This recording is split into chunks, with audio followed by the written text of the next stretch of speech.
Welcome back to Good Sport Reviews. My name is Lewis. Thank you all for sticking around while I've been away for a few days. If you are new around here, please make sure to hit like and subscribe. Now, there is one player in this Liverpool season who has divided opinion more than anyone. It's like Moses parting the Red Sea. He is someone who has completely split the fan base. Maybe not down the middle anymore, but at one point it was pretty much 50-50. There is one player who fans cannot decide whether they want him to stay or go. And that is, of course, Darwin Nunez, the man who we signed 2 seasons ago from Benfica for around £80 million.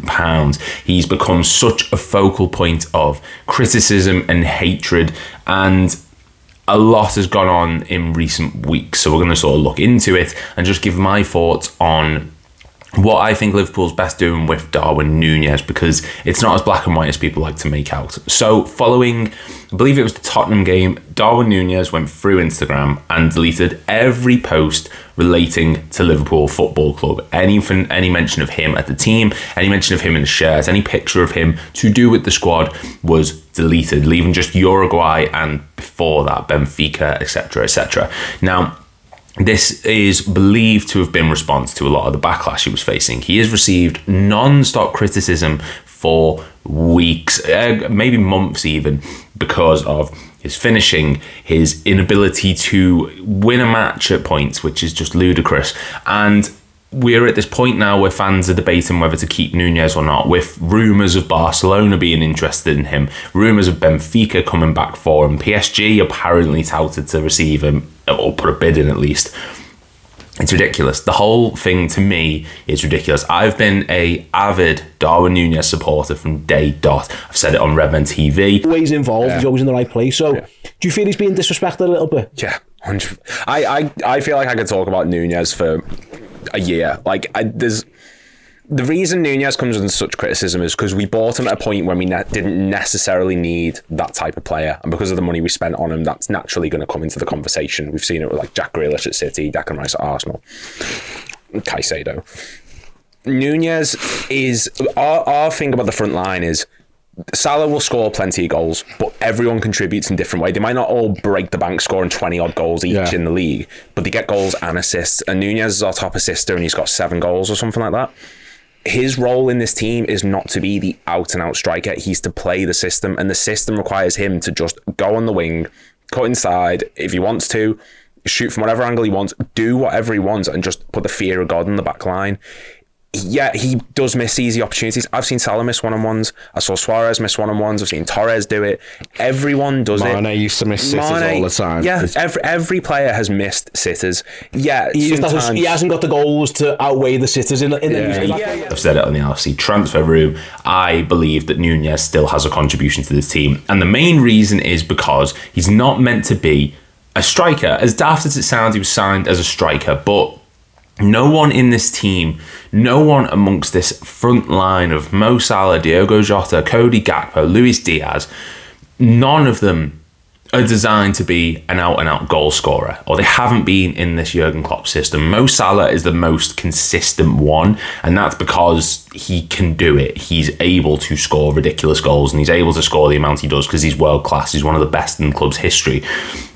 All the others, goals and assists, are spread out amongst them. So people like to make out this idea that Nunez was designed to be a finisher. He's just meant to come in and score non-stop. That's not the case. No one is designed like that. In the first season, I think it was made that he would be that player. He would be that out-and-out number 9 because he played there consistently, non-stop. And I think that's because Klopp didn't know what to do with him.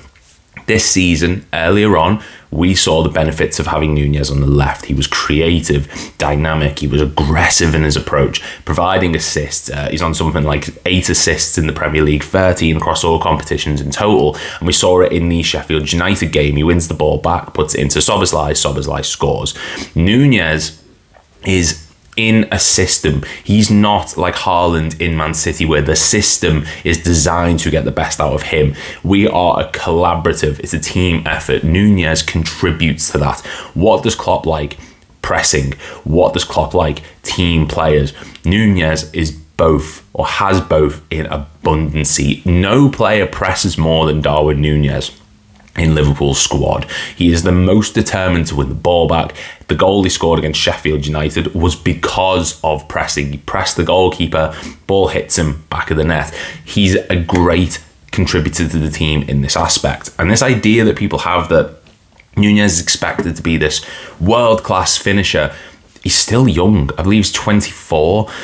He still has time on his side, and we're going into a new era at Liverpool Football Club where Arne Slot is taking over from Jurgen Klopp, and we saw what Arne Slot did with Santiago Jimenez. He turned him into a fantastic striker. He's on 23 league goals this season, and he plays so similarly to Darwin Nunez. Aggressive, front-footed, great in the air, great contributor to the whole team.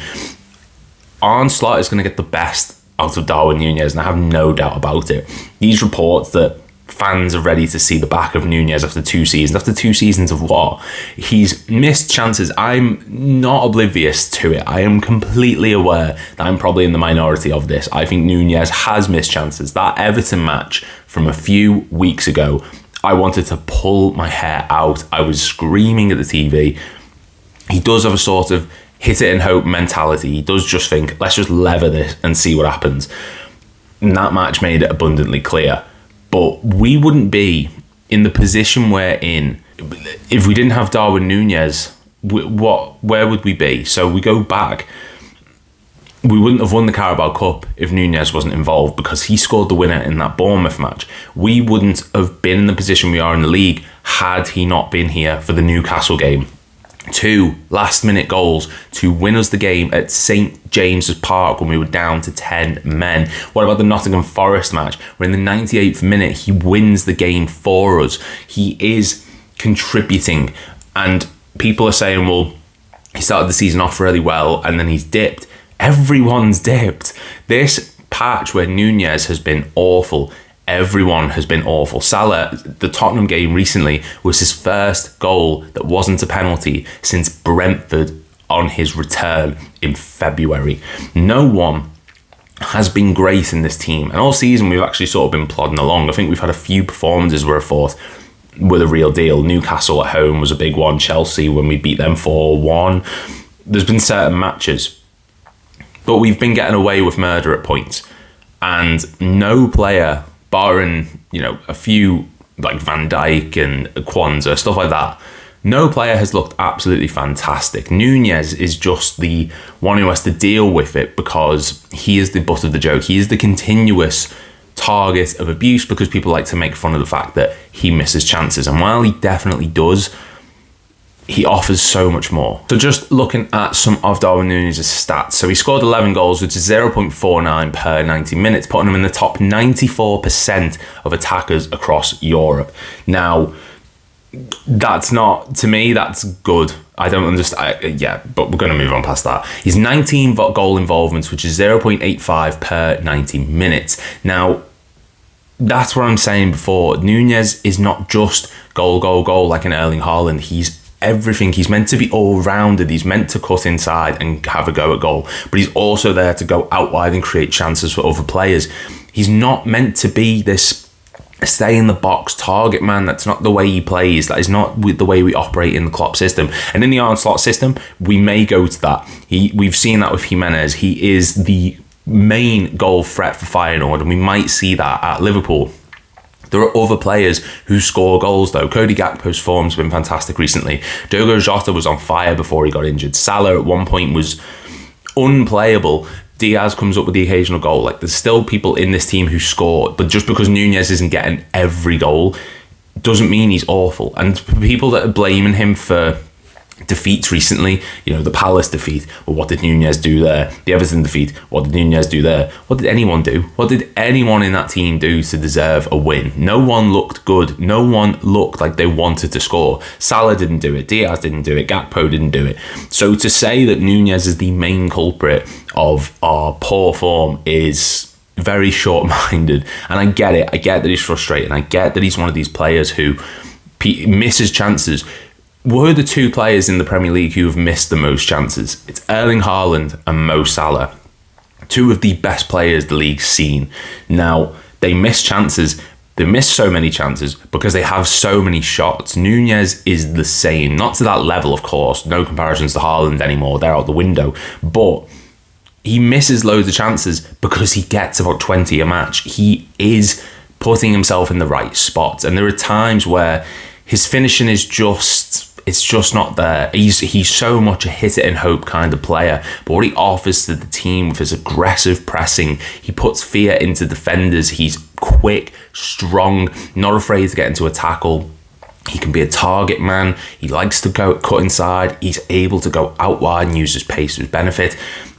He's just not the finished article yet, but he's not going to be at 24 years old. And with Klopp coming to the end of his tenure, maybe there is a sort of readiness for a change. Maybe when Arne Slot comes in, it's going to benefit Nunez to no end. And you look at the shots stats, he averages 3.85 per 90, top 99% again. Shots on target, 2.01, top 99%. But this one, the shots off target, 1.83, also in the top 99%. And he's hit the woodwork 9 times. And this is what I'm saying. He gets a billion chances a match. He does need to start finishing. He does need to start scoring, undeniably. But he can still contribute with goals. We've seen that numerous times this season and even last season. He does score. But when his form dips or when the team form dips, everyone does. He relies on Salah. If Salah's having a bad game, Nunez is having a bad game. Vice versa. This whole system is a team effort. If someone's off it or someone's not pulling their weight, everyone suffers for it. To say that Nunez is the cause of our poor form and for us to go out the title race at the time we have is foolish, because no one contributed at that point. Everyone was poor. And I just think Nunez, to receive the backlash that he's getting for it, is a bit harsh. If we sell him, we're going to get 50 million tops. Do you really dislike him that much that you're willing to take a £30 million deficit? It's not worth it. He's still got something to contribute. Give him one more season, see how he gets on under Arne Slot.